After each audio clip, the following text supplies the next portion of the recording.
Hello Model Railroaders, it's Dave, welcome back to the layout.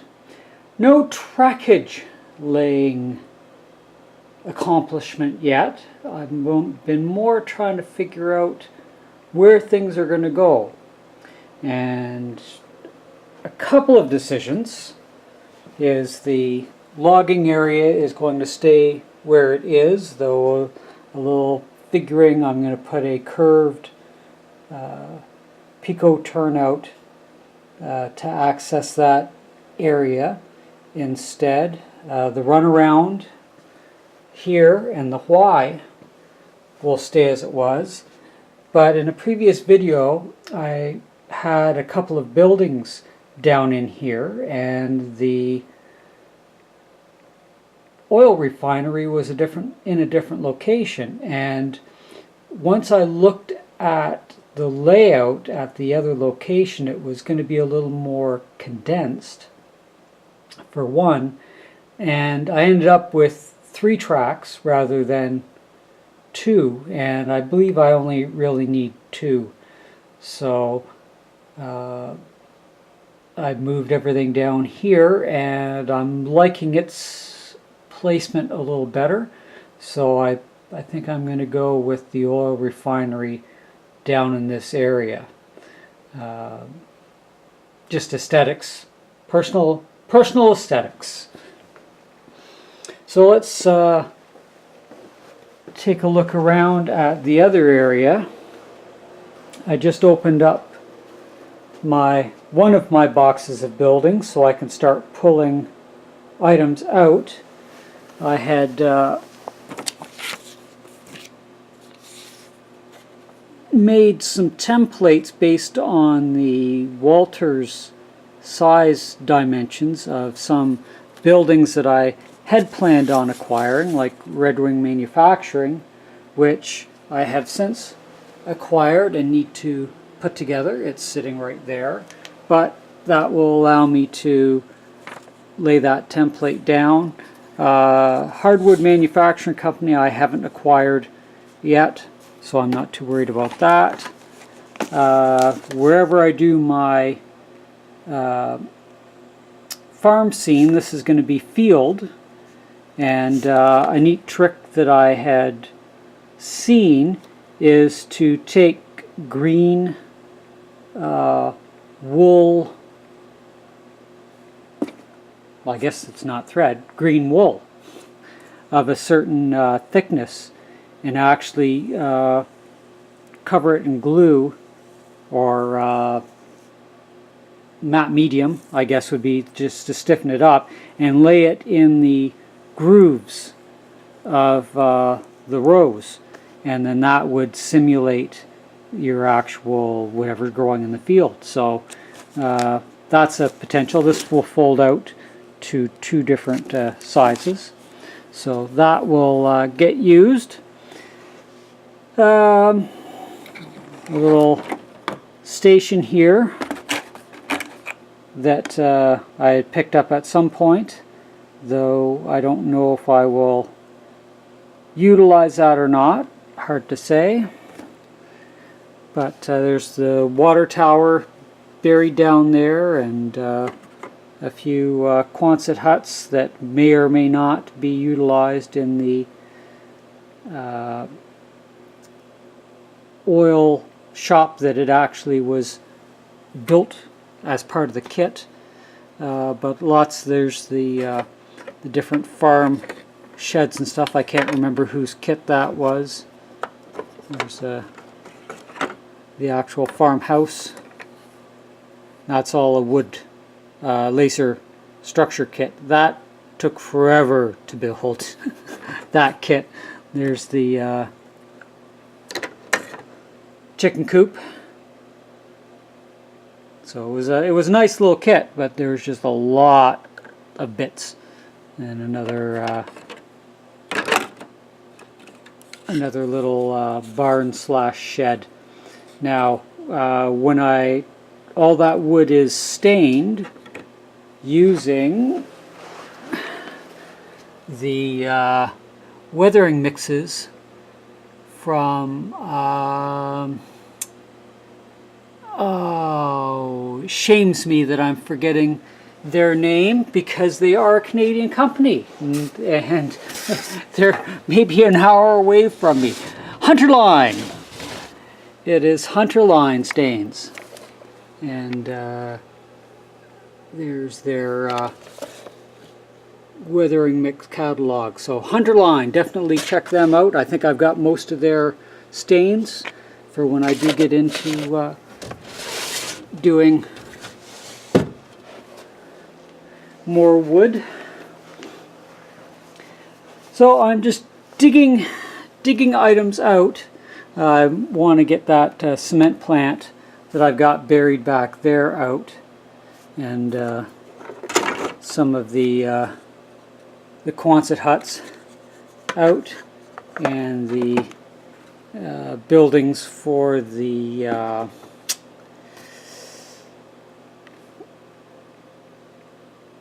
lumber wholesaler that I want to pull. And then there's the, of course, everybody's seen the ice or the cold storage one, but need to pull some items out so that I can try and sort out if the track plan I've come up with is the one I want to actually follow. And this track plan is based on something out of one of the books that I've found. Trying to find an industrial plan, I find, is very difficult for a model railroad layout.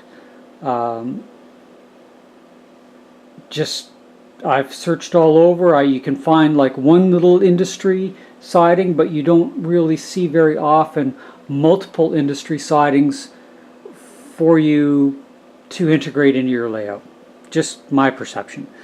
So what's going to happen is we're going to come off the crossover, and this is essentially going to be the inside track, if you will, that will either be the throughput or the runaround that will drive off to all the other locations, come down, come off. It's going to join up into here, and then there'll be two offshoots going that way for different industry, and placement here, and then another division that will run up to the logging run, and then another turnout for local service, I guess. My big issue was I want the main line and the secondary main line. Those were part of the vision that I had, because I like running long trains. That's the ultimate use of this layout. However, at some time in the future, I may want to run timetables. I don't right now, but I may in the future. So I'm more focused on being able to do something with the layout and rail fan it. So it's kind of a dual purpose. I've made the decision that I'm not making the layout visually realistic. Like, you wouldn't have buildings sandwiched with no real access roads. So it's not like a point-to-point shelf layout where you would have roads built in and things of that nature. It's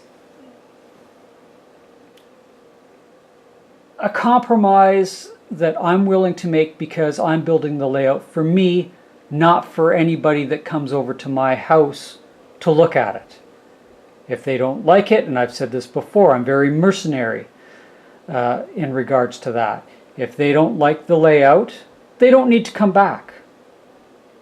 I don't need that negativity on something that I enjoy.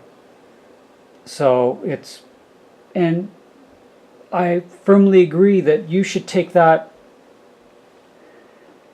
stance as well. You're in the hobby for you. If you want to make a moving diorama where you're more focused on the diorama and the realism of it, that's fantastic. If I came to your house, I would definitely enjoy the realism and the super detailing that was put in to your layout, because that's what you're passionate about. I've seen on layout tours that it's plywood, track, no buildings, just a little box in the place of a structure, and the person and their friends, all they're interested in is running timetables. They don't care about scenery. They don't care about structures or anything. All they want is the track and the ability to move the rail cars. That's fine. Saves whoever's layout it is money, because as we know, it's an expensive hobby. But, you know, it's kind of those of us that aren't passionate about that look at the layout and go, okay, this is pretty barren. Why didn't you take it any farther? So I'm kind of in the midpoint where I want a rail fan, but I'm not building the layout in a prototypical manner. I'm completely freelance. Whatever comes out of my head is what's going down on the bench, and I'm going to enjoy my long trains being ran. I will try and make it as realistic as I can as far as scenery goes, but as far as city planning, it is not going to be very prototypical, because there's no way anybody would build buildings sandwiched between main lines where you can't access them by roads and you'd be hung up all the time. You know what I mean? It's just the way it is, so I won't make any apologies for it. Again, I'm getting out of it what I want to get out of my layout. Now, a couple references, and I've got this page turned upside down, and get you under the light so that you can see it better. This was out of, I think it was Realistic Track Plans, and I'm actually going with the middle plan, except I'm doing it reversed around. So I'm following essentially this plan where this rail line here is the secondary main line. I figured based on the way it was stretched out that it would work well for me, and coming from in here, that's where the line's running up here to the logging run. So that's kind of an addition I'm making to the plan. From what I could find laid out, that gives me 7 slots to place buildings, and it would still make it realistic enough in the movement of cars that it would be possible. I have taken to heart very much the reference of not using the time saver as part of your yard. And very many articles say don't fall into that trap of using it. Now, off of the web, again, it's been flipped over. It was on a forum thread where somebody was talking about different shelf layout, point-to-point switching layouts. So these are 2 plans here that I was looking at, which were holding 7, but it doesn't really work for me because I want more of the buildings where you can actually see to decouple the cars, and they have to be more closer to the front of the layout than the back of the layout. And I felt that plan, or the one above it, was just a little, it wasn't working for me. So I decided with this one, with all of the bays being toward the aisle on that middle plan there, that would work better for this. And again, because I'm doing it on the foam, if I change my mind, all I have to do is pull the foam up, and it's just a matter of buying some more track and turnouts, if that's the case. Hopefully not, because I do want to put some proper thought into it so that things will be appropriately positioned. So the one building that I'm still working on, I got to the point of needing to do a second coat on the doors, put the glass in, and put the roof on it, and some seam block divisions, and the clear plastic for the windows. So it still has a little more detail to put into it. But this building, it can't have a track running through past it, so it will be good to end the trackage here with a car placed at the corner. So that may be good for there, and these are just loose placements, but this has to be with the track approaching from the right hand of the structure, so this wouldn't work on the opposite end. Now what I may end up doing is actually taking that one and moving it in place of this one, and so that it's kind of tucked over here, because this is more of a throughput bay on this structure. So again, it's a loose track plan at the moment, and yes, there's a lot of wasted space between, which I've got other structures can go in that space that don't need a rail link to service them. Now, part of my thought was one of these plans over here may actually work better in a modified state from coming off of this turnout here and going into this area, because my thought is the more city aspect of it can go in that area, and a more country aspect can go in this area, because that's leading into the hills. That's what's my feel of this area. My instinct is telling me to make this more of a rural side of the water effect, and this more of a city type side of the water effect, so that you've got some more city than industrial in this area, where this will all be predominantly industrial. So maybe the lumber wholesaler will be one of the buildings that will go into this area. That'll be more fitting for that. So just an update, since I haven't posted anything in a couple weeks. Literally, I've been trying to find a good track plan to work with. So I've got to get more foam, I need to get more track, and the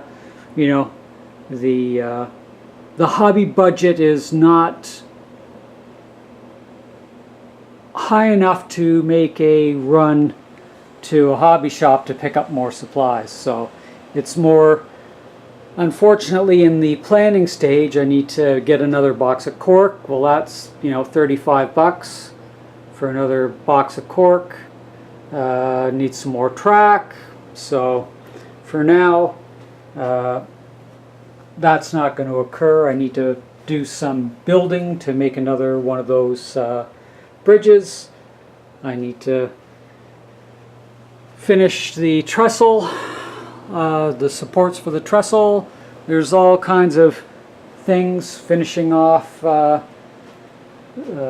trimming off the flash from the other two structures to get them painted and start putting them together to finish that area. So lots of things on the to-do list, and not a lot of visual accomplishment as it would be.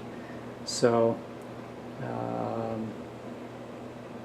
hopefully you're gaining some accomplishment on your layout and have had a chance to work on it or run it, as we're getting into the warmer weather at the time when the layout seems to decrease due to other outside activities and responsibilities. So I hope that you'll still be able to work on your layout and enjoy it.